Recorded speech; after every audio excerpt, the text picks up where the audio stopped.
Hello friends, in this session we are going to read a very famous speech. It's a Nobel acceptance speech delivered by Honorable Mr. Kailash Satyarthi. The title of the speech is Let's March. The speech is like this. My dear children of the world, Your Majesties, Your Royal Highnesses, Excellencies, distinguished members of the Norwegian Nobel Committee, dear brother Tom Harkin, brothers and sisters, and my dear daughter Malala. From this podium of peace and humanity, I am deeply honored to recite a mantra from the ancient text of wisdom, Vedas. This mantra carries a prayer, an aspiration, and a resolve that has the potential to liberate humanity from all man-made crises. Let's work together in the pursuit of global progress. Not a single person should be left out or left behind in any corner of the world, from east to west, from south to north. Let's speak together. Let our minds come together, learning from the experiences of our ancestors. Let us together create knowledge for all that benefits all. I bow to my late parents, to my motherland India, and to the Mother Earth. With a warm heart, I recall how thousands of times I have been liberated. Each time I have freed a child from slavery. In the first mile of freedom, on their beautiful faces, I see God smiling. I give the biggest credit to this honor to my movements Kalu Kumar, Dhumdas, Adarsh Kishore from India, and Iqbal Masih from Pakistan, who made the supreme sacrifice for protecting the freedom and dignity of children. I humbly accept this award on behalf of all such martyrs, my fellow activists across the world, and my countrymen. My journey from the great land of Lord Buddha, Guru Nanak, and Mahatma Gandhi, India to Norway, is a connect between the two centers of global peace and brotherhood, ancient and modern. Friends, the Nobel Committee has generously invited me to present a lecture. Respectfully, I am unable to do that because I am representing here the sound of silence, the cry of innocence, and the face of invisibility. I represent millions of those children who are left behind, and that is why I have kept an empty chair here as a reminder. I have come here only to share the voices and dreams of our children, because they are all our children.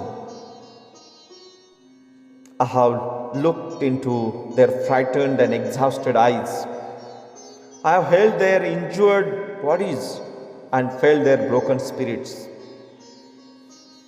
20 years ago, in the foothills of Himalayas, I met a small, skinny child laborer. He asked me, "Is the world so poor that it cannot give me a toy and a book instead of forcing me to take a gun or a tool?" I met with a Sudanese child soldier. He was kidnapped by an extremist militia. As his first training lesson, he was forced to kill his friends and family. He asked me, "What is my part?" Friends, all the great religions teach us to care for our children. Jesus said, "Let the children come to me. Do not hinder them, for the kingdom of God belongs to them. The Holy Quran says, "Kill not your children because of poverty." Friends, there is no greater violence than to deny the dreams of our children. Therefore, I refuse to accept that all the temples and mosques and churches and prayer houses have no place for the dreams of our children. I refuse to accept that the world is so poor when just 1 week of military expenditure can bring all the children to classrooms. I refuse to accept that all the laws and constitutions and police and judges are unable to protect our children. I refuse to accept that the shackles of slavery can ever be more stronger than the quest for freedom. I refuse to accept here. My only aim in life is that every child is free to be a child, free to grow and develop, free to eat, sleep, and see daylight, free to laugh and cry, free to play and learn, free to go to school, and above all, free to dream. I have a privilege of working with many courageous people who have the same aim. We have never given up against any threat or attack, and we never will. We have made progress in the last couple of decades. We have reduced the number of out-of-school children by half. We have reduced the number of the child laborers by a third. We have reduced child mortality and malnutrition, and we have prevented millions of child deaths. But let us make no mistake, great challenges still remain. Friends, the biggest challenge or the biggest crisis knocking on the doors of the humankind is fear and intolerance. We have utterly failed our children in imparting an education that gives the meaning, an objective of life, an education that gives a sense of global citizenship among the youth. I am afraid that the day is not very far away when the cumulative result of this failure will culminate in an unprecedented violence, and that will be suicidal for humankind.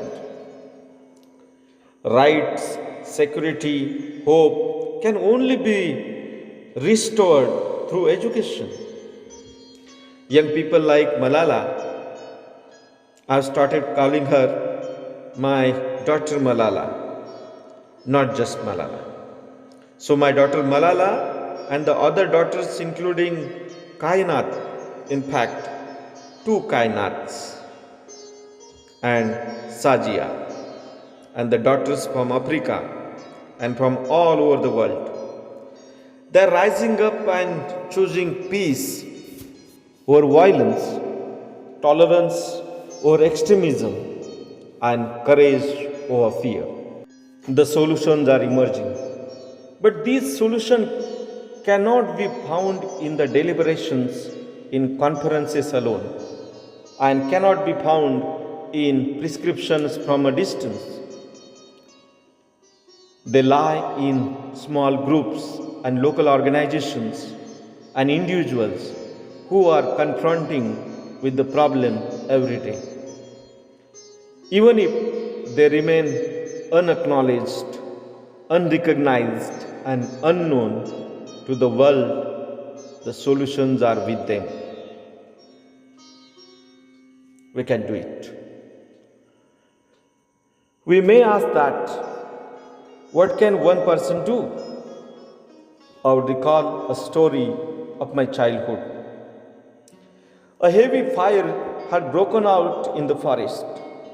All the animals were running away, including lion. the king of the forest. Suddenly, then he saw a tiny bird rushing towards the fire. He asked the bird, "What are you doing?" To the lion's surprise, the bird replied, "I am going to extinguish the fire." The lion laughed and said, "How can you do it, keeping just one drop of water in your beak?" The bird was adamant and said, "I am doing my bit."